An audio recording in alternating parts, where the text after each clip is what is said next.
ఈరోజు అంశము 6 వివాహములో 3 భాగాలు ఉన్నాయి. 6Aలో వివాహం అనేది దైవ స్థాపితము, ప్రేమానందము. 6Bలో వివాహం అనేది సప్త దివ్య సంస్కారాలలో ఒకటి.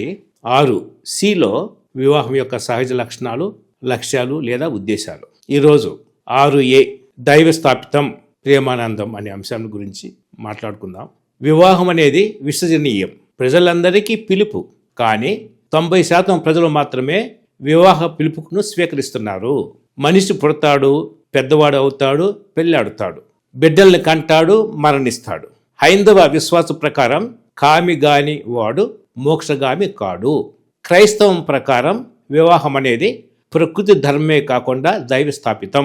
వివాహం అనేది ఒక దీర్ఘకాలిక వ్యాపకం. ఉన్నత ధ్యేయాలు ఉండాలి.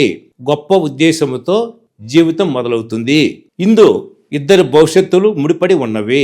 గొప్ప భవిష్యత్తు దాగి ఉన్నవి. కనుక ఉన్నత ధ్యేయాలు ఉండాలి. వివాహాన్ని ఎవరు కనిపెట్టారు, ఎవరు స్థాపించారు, కనుగొన్నాడు? ఆది మానవుడా? కాదు.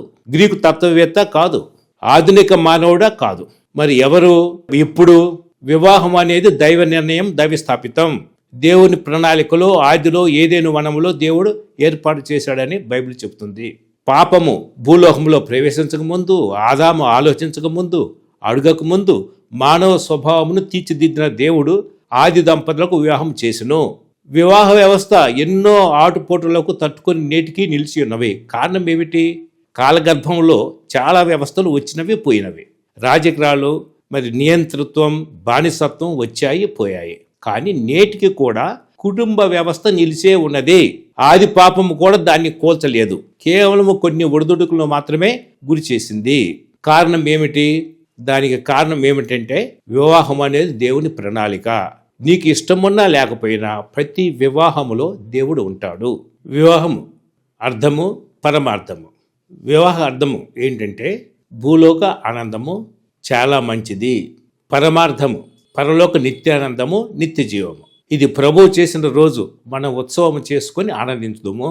వివాహము అందరి చేత గౌరవింపబడవలను.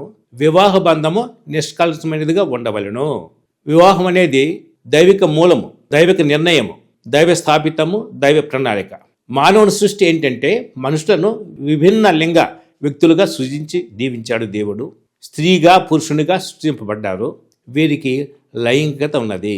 ప్రథమ వివాహం ఎక్కడా, ఎవరికి పెళ్ళి, వారిని కలిపింది ఎవరు అన్నప్పుడు బైబిల్లో ఏదేను వనంలో వివాహం జరిగింది.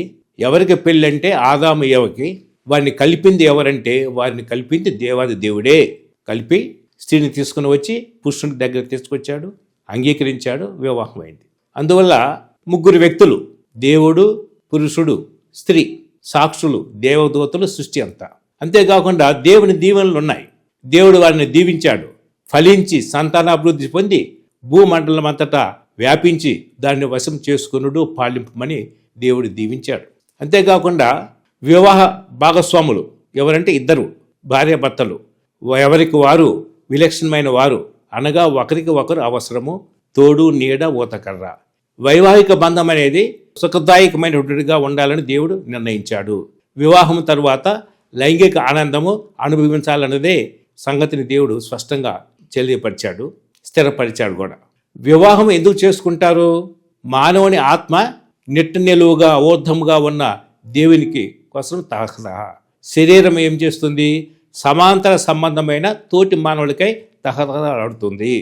స్త్రీ పురుషులిద్దరు కూడా ఒంటరితనాన్ని పోగొట్టుటకు, తగిన సాటి అయిన సహకారంలో ఉండరులు పొందుటకు, ఒకరితో మరొకరు ఐక్యమగుటకు, ఇద్దరి మధ్య అవినాభావ సంబంధం కలిగి ఉండుటకు, మానవ స్వభావాన్ని పంచుకున్నటకు, తమ భాగస్వామిని కనుక్కున్నందుకు సంతోషగానం అనుభవించడానికి, వారిరువురు కూడా తోడు నీడగా ఉండుటకు, వృద్ధాప్యంలో ఊతకరగా ఉండుటకు, వేరువేరు వ్యక్తులుగా వారు అభినందనీయులు, మెచ్చదగిన వారు, ఒకరినొకరు పూర్తి చేసుకుంటారు.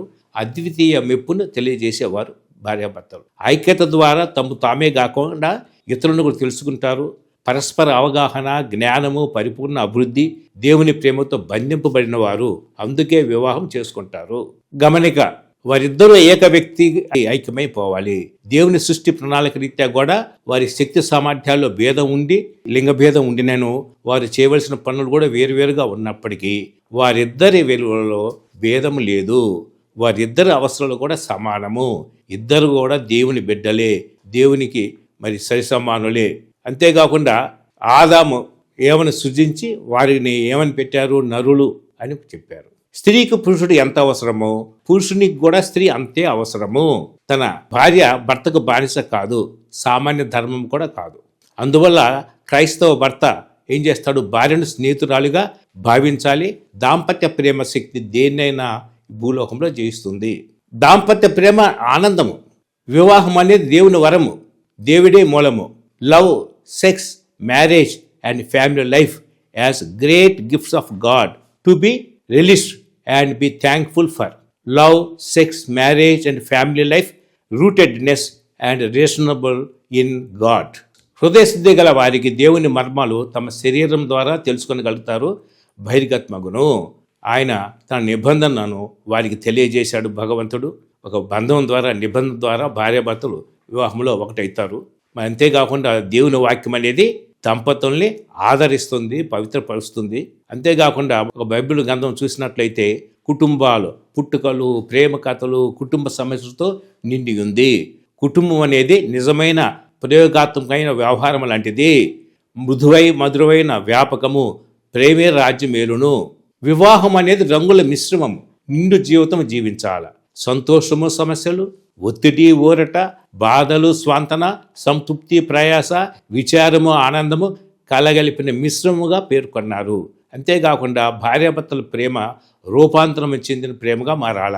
భార్యాభర్తల భౌతిక దేహంలో మార్పులు వస్తున్నప్పటికీ మరి దినదినము వారి మధ్య ఆకర్షణ తగ్గక వారి దాంపత్య కోరిక రూపాంతరం చెందుతూ అన్యోన్యముగా కలిసిమెలిసి నిత్యము జీవించే ప్రేమగా మారాల. అంతేకాకుండా జీవితాంతరము దంపతులు రూపము, ఆకారము, వేషాల్లో ఒకే విధంగా ఉండకపోయినప్పటికీ వారి మధ్య ఉన్నటువంటి పరస్పరం ఇచ్చిపుచ్చుకునే శాశ్వతమైన బంధము జీవితాంతం ఉండాలి.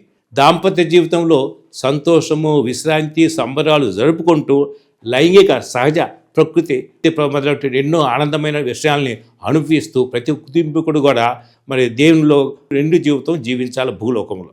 వివాహం అనేది కారుణ పరిచర్య, ఒక తీపి గుర్తు. మరి దేవుని వెలుగులో ప్రార్థన, ప్రత్యేకమైన ఆధ్యాత్మికత్వం, సవాళ్ళతో కూడిన స్వచ్ఛందమైన ప్రేమతో భార్యాభర్తలు ఇద్దరు కలిసి వయోవృద్ధులుగా ఎదగటం, వారి జీవితంలో దేవుని విశ్వసనీయతను అనుభవంలోకి తెచ్చుకుంటూ కూడా చేయాలి భారతదేశంలో. అంతేకాకుండా వారికి ఒకరి పట్ల మరొకరికి ఆదరణ, ఉపశమనము, ప్రోత్సాహంతో కుటుంబ జీవితం అంతా కూడా కారుణ్యంతో కూడిన పరిచర్య. ప్రతి ఒక్కరూ కూడా తమ ప్రేమ సంరక్షణ ద్వారా జీవిత భాగస్వామి తదితర కుటుంబ సభ్యుల జీవితాలతో ఒక తీపి గుర్తుగా మిగిలిపోవాలి. దంపతులు అదరక బెదరక విశ్వాసంతో భవిష్యత్తు పట్ల గొప్ప నిరీక్షణ కలిగి జీవించాలా. ఎటువంటి కొరత లేని సంపూర్ణమైన కుటుంబము స్వర్గము నుంచి ఊడిపడదు. కుటుంబములు నిరంతరము అభివృద్ధి చెందుతూ పరిపక్వమైన ప్రేమతో ఎదగాలి. దేవుని బిడ్డలుగా ఉన్నతమైన దైవ పిలుపు పొందినటువంటి మనము ఉత్సాహాన్ని, ప్రేరణ కలిగి జీవించాలి. ఈ ప్రయాణాన్ని కలిసిమెలిసి సాధించాలి. అంతేకాకుండా పరిమితులు చూసి భయపడకుండా అన్యోన్య సంబంధముతో, ఐకమత్యముతో పాలు పంచుకుంటూ ముందుకు సాగాలి. వధూవరులిద్దరూ, కుటుంబ సభ్యులందరూ కూడా ప్రేమనరాగాలు కలిగి దైవభక్తి గల కుటుంబాలను నిర్మించుకోవాలా. భవిష్యత్తు పట్ల గొప్ప నిరీక్షణ కలిగి ఉండాలా. ఏ happy marriage is the combination and connection of two happy persons. Happy wife, happy husband, happy family.